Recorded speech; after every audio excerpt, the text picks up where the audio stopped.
E aí, pessoal, tudo bem? Sejam muito bem-vindos para mais esse nosso encontro, né? Hoje a gente vai fazer uma resenha necessária, né, de um livro extremamente relevante, né?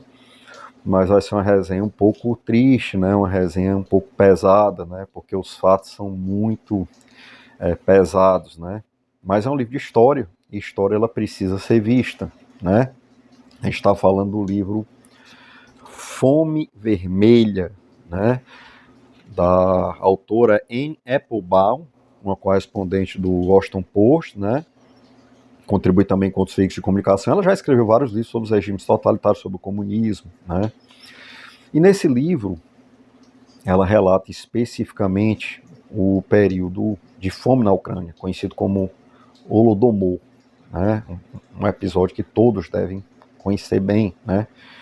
Esse episódio histórico, inclusive, definiu o mundo de hoje. Muita coisa que está acontecendo hoje, desde a invasão da Rússia pela Ucrânia, a ascensão da China e até a política em certos países da América do Sul tem relação com esses eventos aqui, né? E esses eventos passam completamente ao largo da nossa educação. Então, antes de começar a resenha, eu quero fazer uma pergunta para você que nesse nosso encontro, né? Isso aqui é uma conversa informal, como se fosse uma conversa de bar, né? Qual a principal competência de um assassino, né? Qual a principal competência e habilidade que um assassino precisa ter para ser especialmente perigoso e letal, né? Guardem essa pergunta que a gente vai tentar descobrir junto ao final da resenha, tá bom? Então, sem mais delongas, de que se trata esse livro? Isso é um livro de história, né? Fatos históricos incontestáveis. Ao final do vídeo a gente vai ver por que eles são incontestáveis, né?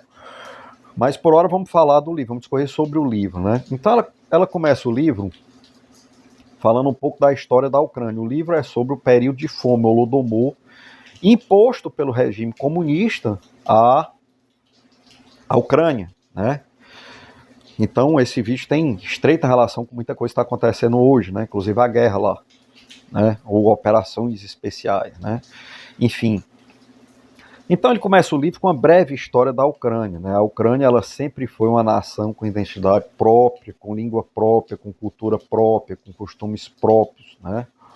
Acabou sempre fazendo parte de algum império por questões geográficas, né? A Ucrânia não tem fronteiras naturais, ela só tem montanhas ao sudoeste e o resto é planície. Então, ao longo da história, seria impossível você defender um território como esse, né?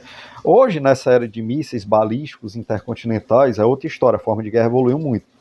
Mas para as formas de guerras mais antigas, né, você não tem como defender um território sem fronteiras naturais. Então, a maioria das grandes civilizações foram feitas entre cadeias de montanhas, entre a beira de rios, sempre com a proteção natural, né?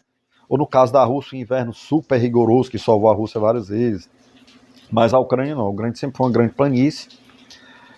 Mas apesar de sempre ter feito parte de impérios, ela sempre teve uma identidade própria, uma língua própria, cultura própria, heróis próprios, tudo próprio. Entendeu, não? E ao longo da história, os impérios dos quais a Ucrânia fez parte sempre respeitaram muito essa identidade da Ucrânia. Primeiro porque sempre foi uma característica dos grandes impérios respeitar as identidades dos povos, né, com raríssimas exceções, desde que os povos não criassem problemas. Trovão aí, nós estamos numa chuva doida, né? Aqui não sei se vocês conseguem ouvir. Então, desde que os povos não criassem problema, sempre foi uma característica dos grandes impérios respeitar a identidade dos povos.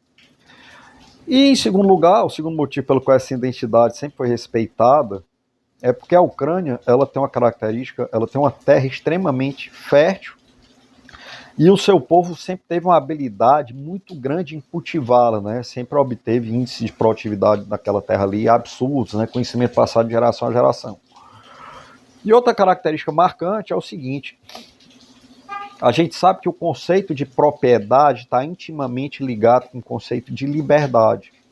Então a Ucrânia sempre foi formada por pequenos latifúndios, né? Pequenas propriedades de terras, cultivadas com maestria, que sempre o tornaram o celeiro de todos os impérios dos quais fez parte, uma região que sempre alimentou os impérios. Então, os impérios achavam que se eles fossem mexer na forma como eles se organizam, como eles produzem, ia acabar complicando, né? E acabar complicando essa produção, o que é uma visão extremamente inteligente. Mas aí, com o advento da Revolução Russa, em 1917, a gente está falando as coisas muito resumidamente, a gente está só dando uma contextualizada. Com o advento da Revolução Russa em 1917, esse conceito de propriedade e liberdade que era inerente aos cossacos, à Ucrânia, né? Cossaco é o povo que... a etnia, o povo mais responsável pela formação do que a Ucrânia, né? E esse conceito de pequenas propriedades, de liberdade, ele vai de frente, ele bate de frente com a ideologia comunista. É uma coisa que dessa vez, ao fazer parte desse grande império, digamos assim, né, a União das Repúblicas Socialistas Soviéticas, os soviéticos não poderiam tolerar, né? Ao mesmo tempo, não era um problema fácil de ser resolvido, né? Não tinha como simplesmente chegar lá e mudar, eles não iam se adaptar. Então, eles primeiro, no começo dos anos 20, logo depois da Revolução, da Guerra Civil, eles tentaram fazer houve uma tentativa de coletivização da agricultura, mas naturalmente encontraram muita resistência, não deu certo. E como a prioridade na época era os grãos, o Império estava precisando de muitos grãos, né, os soviéticos, os bolcheviques, então eles deixaram quieto por mais uns anos. Houve uma fome na Ucrânia, mas foi generalizada na época da corrente da Guerra Civil, não foi induzida pelo Estado, como posteriormente seria. E foi exatamente nessa época, no começo dos anos 20, que um comissário das nacionalidades chamado Stalin, né, o Stalin até os 40 anos nunca tinha feito nada, tinha sido um ladrão de banco, revolucionário. Com o advento da Revolução Comunista, ele ganhou o seu primeiro grande cargo, né, comissário das nacionalidades. Só que como houve uma necessidade muito grande de grãos lá no começo dos anos 20, ele foi enviado para uma cidade chamada Tsaritsyn, né, às margens do rio Volga, para requisitar grãos. E lá ele tocou o terror, ele fez o que ele sabe fazer melhor, ainda como comissário, né, ainda não era o Stalin, não tinha assumido o poder ainda da União Soviética, ainda sob o comando de Lenin. Ele tocou o terror, executou, matou, confiscou, fez o que podia e conseguiu os grãos necessários que o Estado estava precisando a partir do terror. E foi a partir dessa tarefa que ele executou em Tsaritsyn que ele apareceu para o grande comando soviético, que ele ascendeu na hierarquia soviética, né? Tanto que logo que ele assumiu o poder depois, ele rebatizaria Tsaritsyn de Stalingrado, né, a cidade icônica da Segunda Guerra Mundial, que tem o nome do ditador.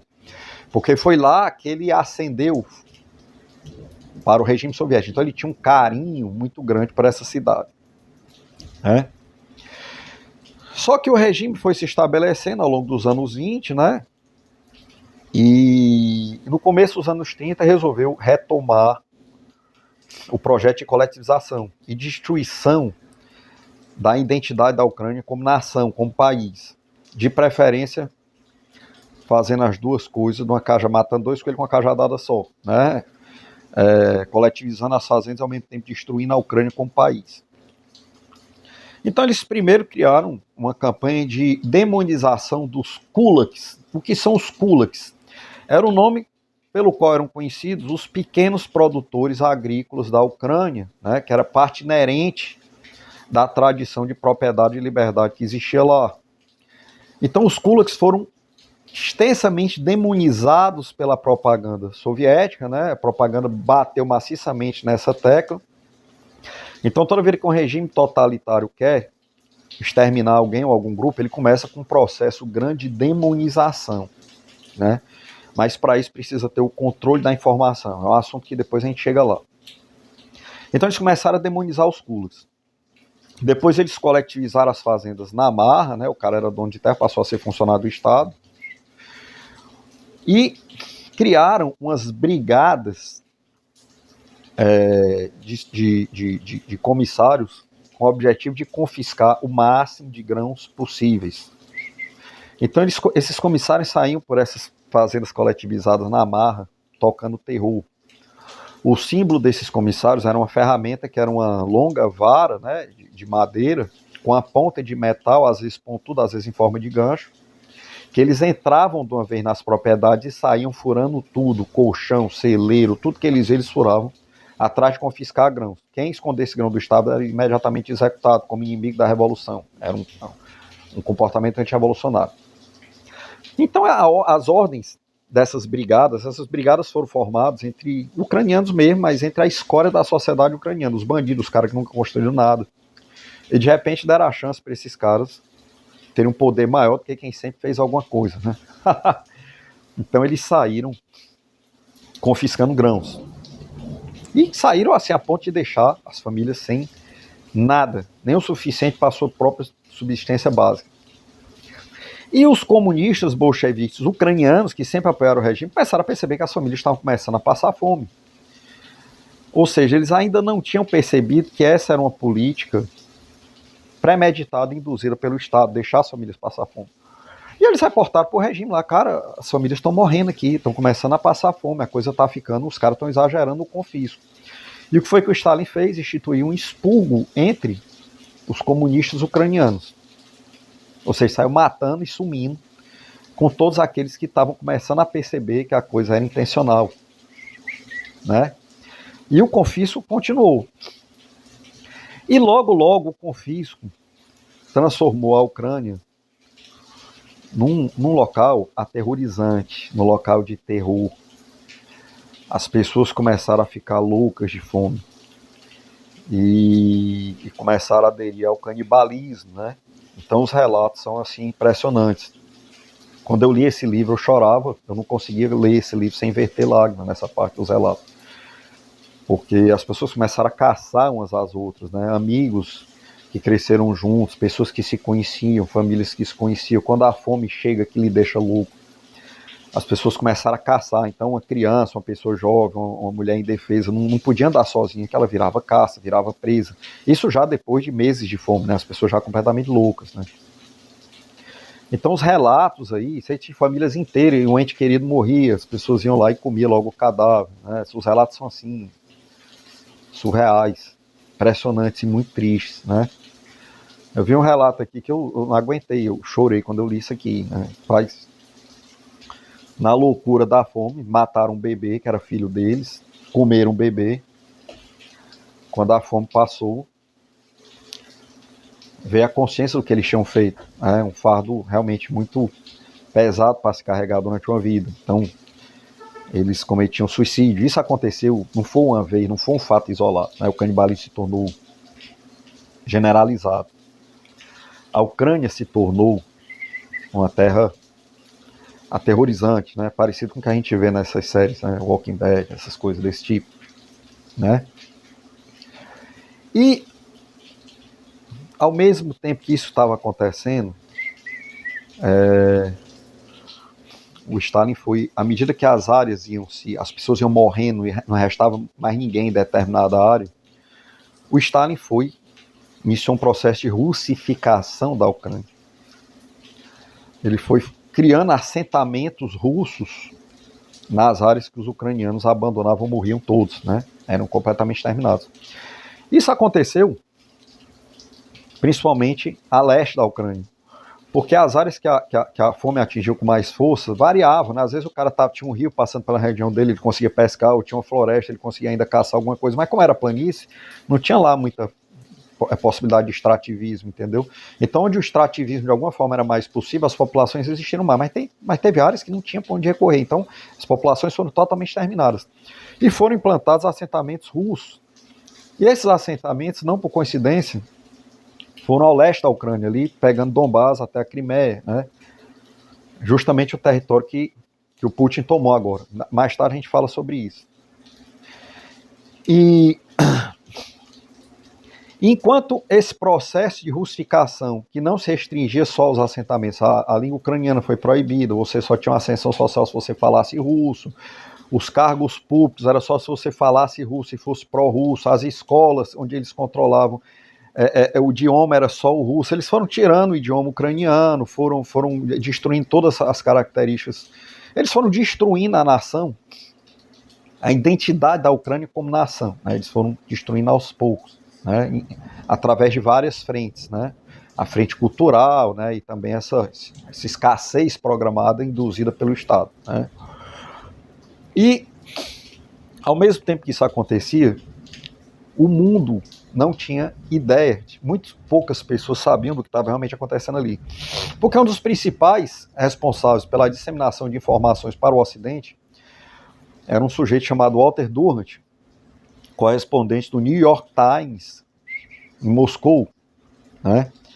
Então o Duranty, ele ganhou em 1932 ou 33, me fala a memória, mas foi no auge da fome da Ucrânia, ele ganhou o prêmio Pulitzer, que é o prêmio mais célebre do jornalismo internacional, né?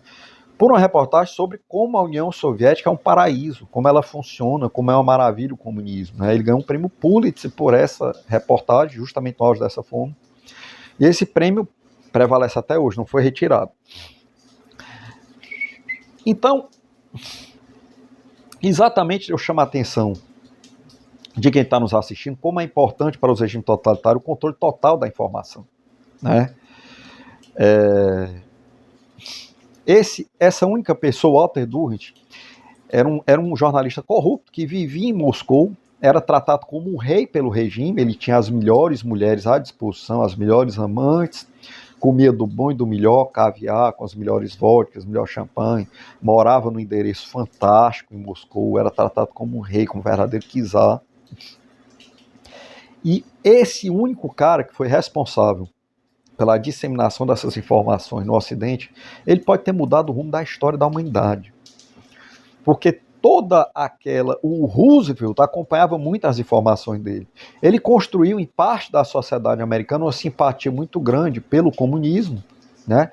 Então talvez a forma ingênua que o Roosevelt tenha negociado com Stalin durante a Segunda Guerra Mundial, boa parte disso pode-se creditar a construção do que era o comunismo no imaginário dele, que o principal responsável foi o Walter Duranty, o principal filtro de passagem da informação para o Ocidente, né?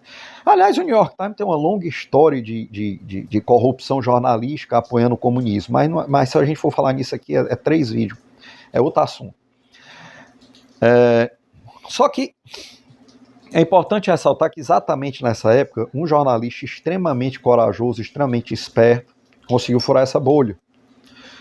Ele conseguiu uma viagem para Moscou, um galês chamado Gareth Jones, que já tinha sido secretário particular do Lloyd George, um ex-primeiro-ministro inglês. Ele conseguiu uma viagem para Moscou e conseguiu um convite para visitar uma fábrica de tratores, né, ao sul. E no caminho para essa fábrica de trator, ele fugiu. Ele pulou do trem, fugiu e passou a viajar com a mochila nas costas pela Ucrânia. O nome desse jornalista galês era Gareth Jones. Guarde esse nome, né? E o Gareth Jones ficou super chocado com o que ele viu, com os relatos, com o canibalismo, com o terror. Inclusive, essa viagem dele foi extremamente arriscada. O cara saiu andando pela Ucrânia. Se ele não fosse um jovem e forte, ele teria tido sérios problemas. Poderia ter terminado, inclusive, na panela, né? Então ele fez essa viagem, voltando para a Inglaterra, ele conseguiu publicar algumas matérias sobre o que ele viu, né? E ele relatou, né, o que estava acontecendo, estava uma fome terrível. Só que nessa época o Walter Duranty tinha um prestígio mundial imenso, esse correspondente do New York Times em Moscou. Então ele abafou completamente o Gareth Jones, né? Ridicularizou o Gareth Jones numa reportagem, né? E acabou que minou a credibilidade do rapaz, ao mesmo tempo que o rapaz foi completamente boicotado. O Lloyd George nunca mais se encontrou com ele foi completamente boicotado na Inglaterra, né? Inclusive ele foi misteriosamente assassinado, o Gareth Jones, em 1936, na China, né? Foi misteriosamente assassinado, né? Acha-se que é bem possível que ele tenha sido morto pelos russos, né? Só que o Gareth Jones, ele chegou a se encontrar com George Orwell, chegou a repassar muitas informações do que estava acontecendo ao George Orwell, autor de 1984, que é uma ficção, um dos romances mais célebres do século XX, um verdadeiro manifesto contra os regimes totalitários.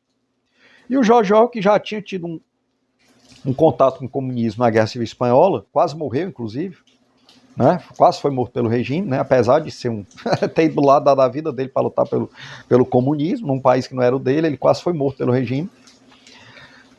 E ele teve acesso às informações do Gareth Jones, em primeira mão. Eles chegaram a se encontrar e conversar. E graças ao Gareth Jones, a humanidade tem hoje esse tesouro aqui chamado 1984, né, escrito pelo George Orwell, em grande parte, graças aos encontros que ele teve com o Gareth Jones, né?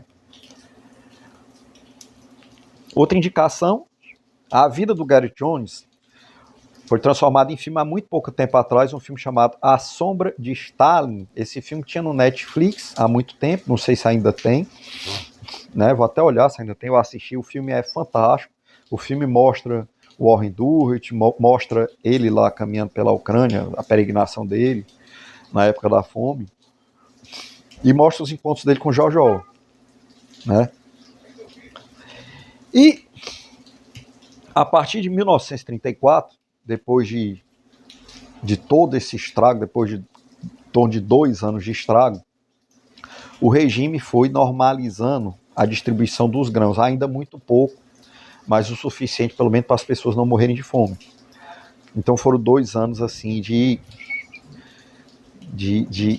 reset, né? O comunismo tem isso, eles querem começar a sociedade, passar uma borracha em tudo que existe e começar tudo de novo, né? Como se fosse um start from scratch, como diz o americano, né? Um grande reset, digamos assim.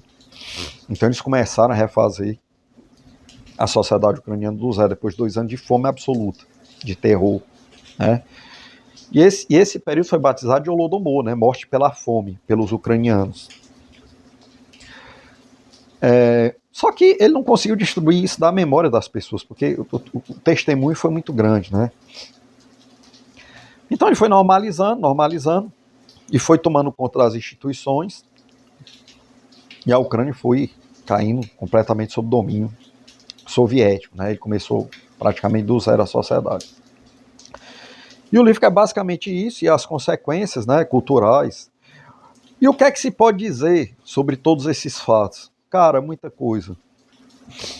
Muita coisa. É tanta coisa que é difícil até saber por onde começar, mas eu sei. Então o que é que acontece? Para se construir a nova sociedade utópica que eles imaginavam e conseguir o poder total, era necessário, sim, uma política de extermínio. Só que você não podia sair fuzilando e assassinando as pessoas em massa, porque pegava mal. Porque afinal o que tem escrito aqui, né, no manifesto do Partido Comunista, é só coisa bonita, é só coisa linda, é só empatia, é só humanidade, né? Então você não podia sair matando as pessoas que descredenciavam muito o regime.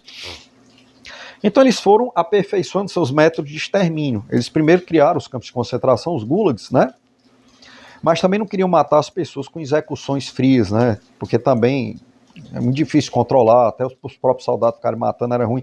Então o que é que eles faziam? Eles isolavam as pessoas na Sibéria, né? Muito longe, você tem que ter um país muito grande para conseguir manter isso em segredo. E inventavam grandes obras imensas e botavam as pessoas para trabalhar lá, os inimigos do regime, as pessoas que eram desinteressantes para aquela sociedade, e colocavam as pessoas para trabalhar 8 a 10 horas por dia, ao ar livre. E forneciam uma alimentação inferior às necessidades calóricas delas diárias. Então elas iam morrendo aos poucos, né? Quando você deixa um ser humano subalimentado, dificilmente ele chega até o ponto de morrer por inanição, porque com pouco tempo a imunidade já cai e ele já morre de alguma doença, de alguma coisa, antes de chegar a morrer por inanição. Então as pessoas foram morrendo nesses gulags, assim, as pencas, né? Tipo assim, aquele seu amigo que vive tendo crise, alérgica, não sei o que toma remédio, esse aí se você deixar sem comer, ele morre rápido. Então muita gente é assim, muita gente não chega nem à inanição, tá entendendo? Não. E eles tinham consciência disso. Eles primeiro criaram esses campos e foram matando as pessoas aos poucos através desses grandes regimes de trabalho com subalimentação, né? Poucas pessoas conseguiram sobreviver a esses campos.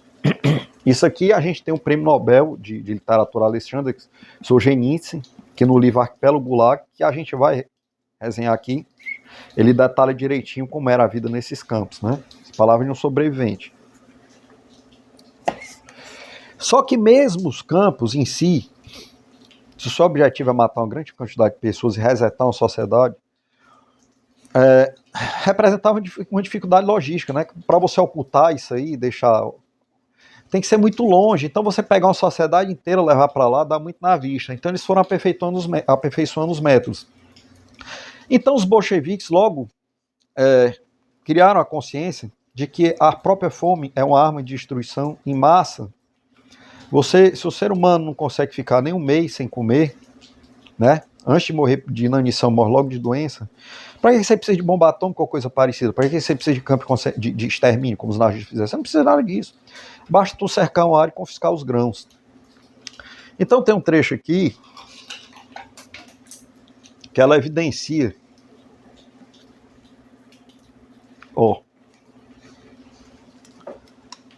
Cara, era mais fácil ler antigamente. Deixa eu ver aqui. Aqui, ó. Vou ler esse trecho aqui para vocês. Peraí, deixa eu botar essa luz aqui no posicionamento. A ligação entre fome e poder era algo que os bolcheviques também entendiam muito bem. Tanto antes como durante e depois da Revolução, todos os lados igualmente perceberam que a constante escassez tornava o abastecimento de alimentos uma arma política de significado gigantesco. Então eles logo perceberam o uso eficiente da fome como arma de distribuição em massa, como ferramenta para se resetar uma sociedade. E desenvolveram o método da escassez programada, que foi usado pela primeira vez em larga escala na Ucrânia, né? Enquanto os nazistas produziam provas contra eles mesmos, construindo campos de extermínio, câmara de gás, que estão lá até hoje, as provas contra o regime, ninguém contesta o nazismo, porque as provas estão lá. Os comunistas eram bem mais ardilosos, bem mais perigosos, né? Só que para isso você tem que ter uma predisposição quase satânica, né? Uma ausência de empatia, uma ausência de escrúpulo que caracteriza, com certeza, uma psicopatia, né? Uma coisa absurda, né? E logo depois da Ucrânia, esse método, isso que nós estamos conversando aqui são fatos históricos incontestáveis, né? Isso não se questiona em meios de historiadores sérios, né? O único lugar que você vai encontrar alguém questionando tudo isso que eu falei aqui são em canais comunistas, literalmente comunistas, que tem a foice e o martelo. Tem alguns em português, inclusive, que diz que isso foi fake news criado pela imprensa americana. O que é má fé, porque além de estar amplamente documentado o que aconteceu, inclusive em registros soviéticos, isso aqui tem uma ampla base de testemunhas e não foi um fato isolado, né? Por exemplo, e é importante que isso seja dito.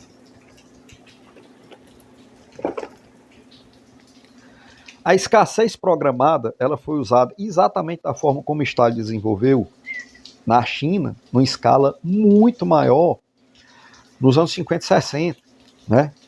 Enquanto Stalin matou na Ucrânia de fome, não tem nem como mensurar, mas foi no mínimo 5 milhões de pessoas, foi entre 5 milhões e alguns falam até em 14 milhões.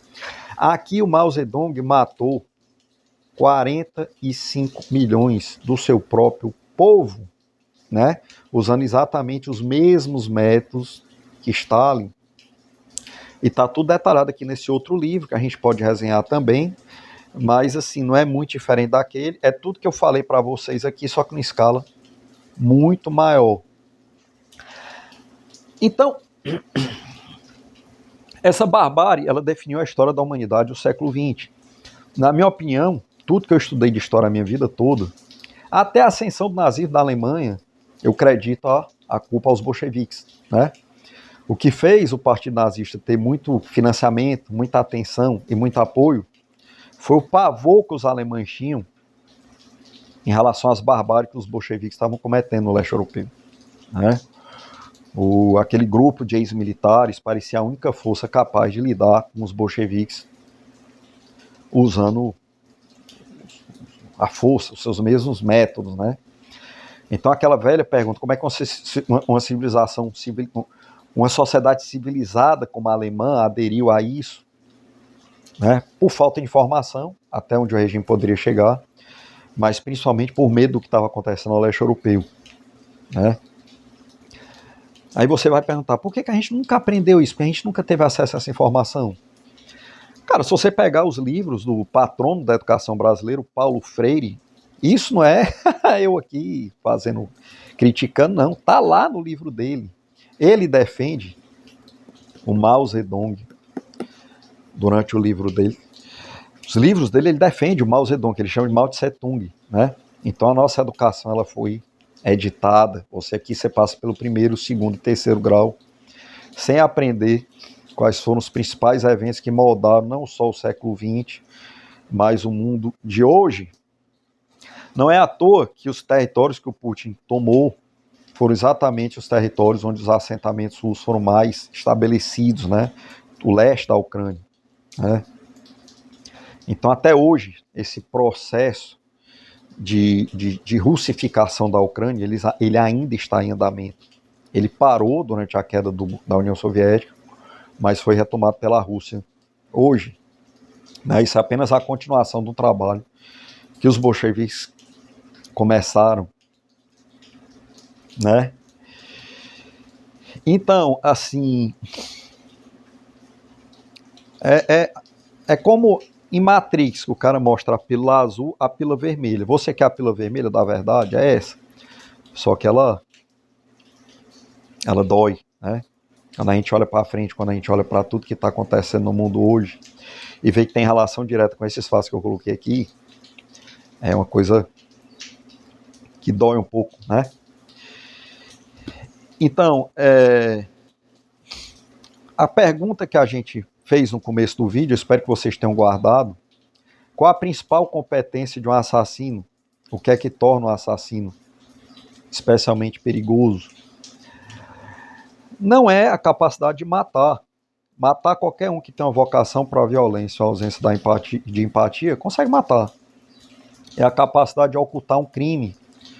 É a capacidade de não pagar pelo que fez, né? E o estado da arte é a capacidade de cometer o crime, não pagar pelo que fez e conseguir que uma legião de pessoas bastante significativa ainda defenda os seus ideais, né? Então esse é o estado da arte. Então os nazistas que exterminaram 6 milhões de judeus, que nem era o povo deles, era outro povo, né? Que são sim genocidas, criminosos, né? Eles eram amadores.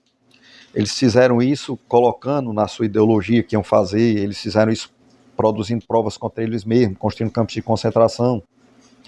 Já os comunistas, enquanto os nazistas mataram 6 milhões de judeus, os comunistas mataram, durante o século XX, mais de 120 milhões de pessoas do seu próprio povo. E conseguiram que ainda hoje em dia uma legião de pessoas os defenda, né? Por quê? Porque elas só leem as doutrinas, elas não leem os fatos. Então tem gente que passou a vida toda lendo doutrina e só se viu não para lhe deixar inteligente, para lhe distanciar cada vez mais da realidade. Então o certo é, para cada livro desse que você lê 10 desse aqui ou 20 desse aqui. Aí sim, você vai estar em comunhão com a realidade, né? Então, chegou o momento nosso sommelier literário, que a gente harmoniza essa leitura com o quadrinho, que hoje não vai ter, porque essa leitura é muito triste, né? O cara termina essa leitura tão abatido de um jeito que é complicado, esse choque de lucidez não dá espaço para você ler um quadrinho depois. Mas eu vou fazer uma indicação aqui para não passar em branco. Eu sempre gosto de fazer indicações de cultura pop. Qual é o canibal mais famoso do cinema? Me responda. Hannibal Lecter, né? Então, Silêncio dos Inocentes, Dragão Vermelho, 2 filmaços, né? Quem entende minimamente de cinema, assistiu esses filmes, gosta. Inclusive quem não entende também, porque são filmes que furaram a bolha e ganharam o Oscar. Só que alguns anos atrás, tipo uns 15 anos atrás, veio esse filme aqui, Hannibal, a origem do mal, né? Esse filme aqui mostra a origem do Hannibal. como filme, ele é satisfatório, mas não chega nem aos pés dos outros, como filme. Mas ao revelar a origem do Hannibal, a gente descobre que ele tem uma ligação grande com o Holodomor, com todos os fatos que eu relatei aqui, né? É um personagem de ficção, pessoal, lógico. Mas na ficção, isso aqui que eu estou fazendo é apenas uma indicação, a relação com a cultura popular de tudo que eu falei. Só que esse personagem aqui, a gente descobre que ele tem uma ligação grande com o Holodomor, na origem dele. Ele se tornou um canibal porque ele, criança, ele era um ucraniano, e quando era criança ele estava com a irmãzinha dele, e um grupo de bandidos famintos, ucranianos ou russos, não lembro bem, devorou a irmãzinha dele na frente dele, né? E eu vou acabar dando spoiler. Ele também devorou a irmãzinha dele junto com os bandidos, né? E a partir daí esse trauma fez com que ele virasse canibal, né? E essa história desse filme aqui não é coisa de filme, não. Foi exatamente o que aconteceu na Ucrânia. Se você quiser ter um pequeno vislumbre visual de coisas que aconteceram ali, eu recomendo esse filme aqui, Hannibal, A Origem do Mal.